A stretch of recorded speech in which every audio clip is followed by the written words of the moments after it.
অভিজিৎ দয়া কোথায়? দয়াকে দেখতেছি না। স্যার দয়া দরজা ভাঙ থেকে খাট ভেঙে ফেলেছে, তাই একটু আঘাত পেয়েছে আর কি, আমাদের সাথে আসতে পারেনি। ও তাই, আচ্ছা তাইলে এখন কোথায় আছে? তারে ফোন দেও। আচ্ছা আমি দিয়ে ফোন দিতেছি। হ্যালো দয়া স্যার, আপনি এখন কোথায়? এখন কোথায় তুমি? কোথায় আছে দয়া স্যার? কোথায় যাই? কোথায় ছিলে এতদিন? মনে হচ্ছে তোমার নাকি মাথা ফেটে গেছে।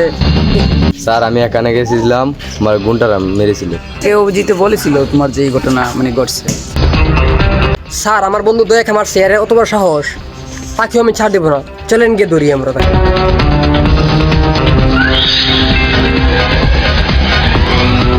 বস, আমরা দয়াকে একলা পেয়ে মেরেছি। সিআইডির টিম মনে হয় জেনে গেছে, এসি প্রদ্যমান আমাদেরকে ধরতে আসছে। ও তাই নাকি? তাহলে তো ওদেরকে আমরা অ্যাকশন নিতে হবে। এই বস, এখন কি করা যায় রে, বলতো তুই? বস, ওদেরকে কি মতন সারা যাবে না, বুঝছেন? যে কোনো ভাবে ওদেরকে ধরতে হবে। ও তাই নাকি? তাহলে চল ওদেরকে ধরি। আচ্ছা তাহলে কি রাগাকে তুই ফোন করেছিলি? জি বস, ওকে ফোন করেছিলাম, রাজবাড়ি পুরনো ঘটনা আজকে ডিল করবে ওরা। ও আচ্ছা, তাহলে চল। অভিজিৎ, কাল যে দয়াকে মেরেছিল তার কোনো সন্ধান পেয়েছো তুমি? হ্যাঁ স্যার, আমি তাদের ইনফরমেশন পেয়ে গেছি। তারা রাজবাড়ি একটা গুডাউনে আজকে ডিল করবে। দয়া, অভিজিৎ, তাহলে চলো মেহমানদেরকে আপ্যায়ন করে এসি।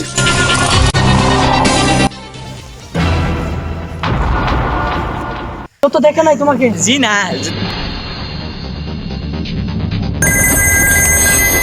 এক মিনিট দাঁড়াও। হ্যালো, আমি বারবার বলিস নাই আমি একটা কাজে এসেছি মাল রিসিভ করতে? প্রদ্যমান আমাদেরকে ধরতে আসছে। তাই নাকি? তাই নাকি? ও মাই গড, তাড়াতাড়ি আয়, তাড়াতাড়ি আয়।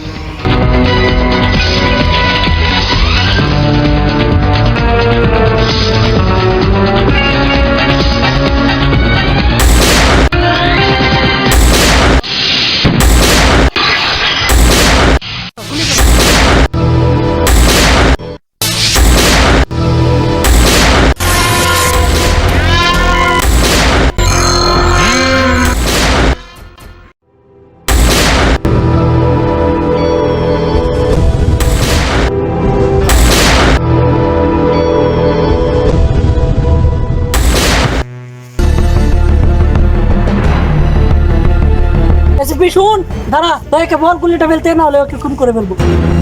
অভিজিৎ, গুলি রেখে দাও, গুলি রেখে দাও, রেখে দাও, তুমি রাখো।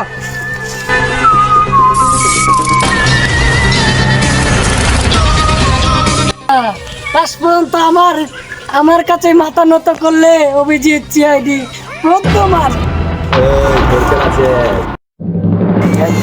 আমাকে মারছে তোমার।